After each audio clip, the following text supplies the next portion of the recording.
ఒక sub committee కూడా form అయింది. ఆ సబ్ కమిటీలో డిస్కషన్స్ నడుస్తున్నాయి అనేసి తెలుసు.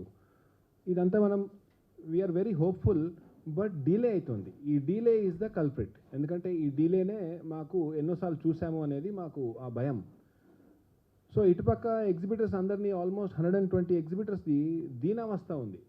అందరితో మాట్లాడుతుంటే ఇది మళ్ళీ సేమ్ స్టోరీనే ఉంది అనేసి అనిపిస్తుంది. సో మా రిక్వెస్ట్, ఆల్రెడీ మేము పర్సంటేజ్ సిస్టమ్ మీద ట్రావెల్ అవుతూ ఉన్నాం. మీ అందరికి తెలుసు, జెట్లీ కూడా అట్లాగే అయింది. 1 month కింద జెట్లీ మూవీ పర్సంటేజ్ అయితేనే వేస్తాము అనేసి. సో ఈ డీలే కాకుండా ఏమన్నా జరుగుంటే బాగుండేది. ఇప్పుడు అంటే డీలే అంటే ఇప్పుడు శ్రీధర్ గారు అన్నట్టు ఫస్ట్ 3 weeksలో తేల్చేద్దాం అనే మాట, దానికి ఇంకో 3 weeks యాడ్ అయ్యి జూన్ దాకా పోయింది. కావాల్సని కన్ఫ్యూజన్ క్రియేట్ చేస్తూ అవుతున్నారా, ఏమవుతున్నది అనేది. సో మేము ఒక నలుగురము ఆ సబ్ కమిటీలో ఉన్నాము. So we're responsible for another 250 theatres. మేము అక్కడ మమ్మల్ని ఇట్లా కన్విన్స్ చేస్తే సరిపోదు కదా. We have to get back and then report back. So ఆ సిస్టంలో వీఆర్ ఫెయిలింగ్.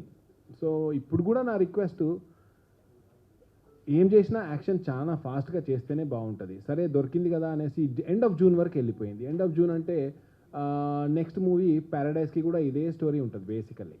ప్యారడైజ్ అనే కాకుండా టాక్సిక్ కానివ్వండి, ఏదైనా ఉండనివ్వండి.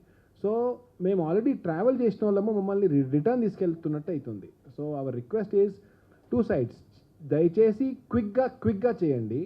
లేకపోతే వీఆర్ ఆల్రెడీ ట్రావెలింగ్ అనేది మా 250 180 ఎగ్జిబిటర్స్ ఒపీనియన్ ఇదే. వీఆర్ ఆల్రెడీ ట్రావెలింగ్, పర్సంటేజ్ అయితేనే వేస్తాము అనేసి. Any questions also we're ready. Vijender sir మాట్లాడతారు. సార్ ఇక్కడ